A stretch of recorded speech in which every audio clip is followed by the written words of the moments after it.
If you ask most riders 10 years ago whether LS2 could ever compete with brands like Shoei, Arai or Schubert, most would have laughed. Back then, LS2 was known mainly for affordable helmets.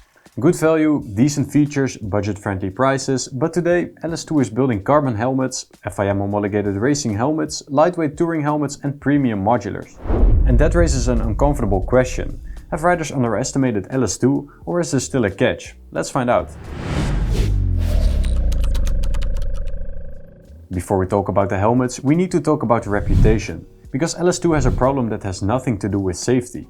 For many riders, LS2 is still seen as the cheaper option. The brand does not have the racing history of Arai. It does not have the premium image of Schubert. But here's the reality.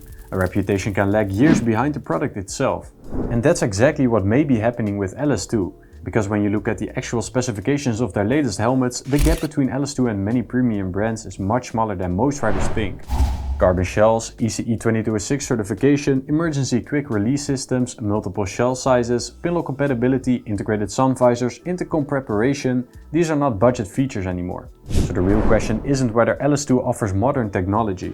The real question is whether those features translate into a premium riding experience. Let's address a thing nobody likes to talk about. LS2 is often dismissed because it is a Chinese brand. For some riders, the discussion ends there. Chinese equals cheap. Cheap equals lower quality, but that argument has become increasingly difficult to defend. Today, manufacturing quality depends far more on engineering, quality control and testing than on the country printed on the box. And the motorcycle industry is full of products that riders trust every day, which are manufactured in China. So instead of focusing on where LS2 comes from, let's focus on what the helmets actually deliver. Because that's what matters once you're doing 130 km per hour on the highway. If there is one helmet that forces riders to take LS2 seriously, it's a Thunder Carbon GP Pro. This is not a budget helmet trying to look premium. This is a genuine racing helmet. Carbon shell, FIM homologation, ECE 2206 approval, double D closure, emergency quick release system, tier of preparation, long rear spoiler, these are the features you expect on helmets designed for serious track use. And FIM homologation is particularly important. You don't accidentally earn FIM certification. The requirements are among the strictest in the helmet industry. The Thunder Carbon GP Pro proved something important. LS2 was no longer trying to enter the premium segment. It had already arrived. But it also highlights an important reality. Racing helmets are not automatically better helmets. They're built for stability, aerodynamics and performance. Not necessarily comfort, convenience or long distance touring. And that's where many riders start looking elsewhere. And this is where things get interesting, because for most riders the Dragon is arguably the most impressive helmet. Not because it's more extreme, but because it's more realistic. The Dragon uses a 6K carbon shell, comes in 3 shell sizes and weighs around 1467 grams. On paper, that's already impressive. But what matters is how it performs on the road. In our testing, the Dragon averaged around 100 decibels at highway speed. That's a genuine strong result for a sport touring helmet. Ventilation was another standout area. Airflow felt excellent and performed particularly well in warm riding conditions. And unlike many helmets that force riders into extra purchases, LS2 includes both a clear visor and an additional dark smoke visor in the box. And that's something many riders appreciate immediately. Not after 6 months, immediately. The Dragon is probably the best example of why LS2 has become difficult to ignore. Because it delivers where riders actually notice it: ventilation, noise, weight, comfort, practicality, not just marketing specifications.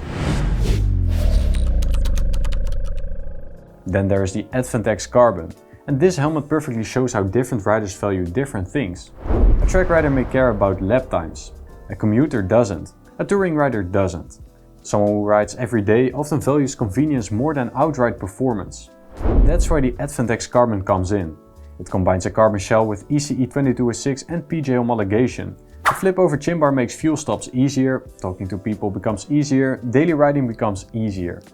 And of course, modular helmets always involve compromises. More moving parts, more complexity, usually more weight than a comparable full-face helmet, and that's unavoidable. But that's also the point. The Advantex Carbon isn't trying to be the ultimate racing helmet. It's trying to be the helmet people actually enjoy living with every day. And for many riders, that's a much more important goal. The Explorer Carbon follows the same philosophy: strong specifications, competitive pricing, real-world practicality. Adventure helmets have one of the hardest jobs in motorcycling. They need to work on highways, back roads, touring routes and sometimes even off-road terrain. The Explorer Carbon combines a 6K carbon shell, adjustable peak, wide visor, internal sun visor and ECE 2206 certification into a package that remains relatively accessible compared to some premium competitors. Will it be perfect for everyone? Of course not. Adventure helmets are highly personal. Wind protection depends on your motorcycle. Noise also depends on your windscreen. Comfort depends on your head shape. But once again, LS2 delivers a package that forces riders to compare it against much more expensive alternatives. After looking at the lineup, one thing becomes clear. LS2 is no longer the brand many riders think it is. That doesn't mean every LS2 helmet is automatically better than an Arai or a Schubert. Those brands still often lead in areas like refinement, finish quality, long-term comfort and overall premium feel. But that's not really where LS2 wins. LS2 wins by asking a difficult question. How much extra are you willing to pay for performance? And how much are you paying for the badge? Because when you compare helmets like the Thunder Carbon GP Pro, Dragon, Advantex Carbon and Explorer Carbon against many premium competitors, the gap is often much smaller than riders think. And as more and more tests show, they are better than a lot of models. And that's exactly why LS2 has become one of the most disruptive brands in the helmet industry. Not because it's the cheapest, not because it's the most prestigious, but because it makes riders question whether expensive helmets means better. So what do you think? Would you trust LS2 as your next helmet? Or would you still choose a more established premium brand? Let us know in the comments. And if you want to compare LS2 helmets side by side, visit championhelmets.com. Buy smart, ride safe and we'll see you in the next one.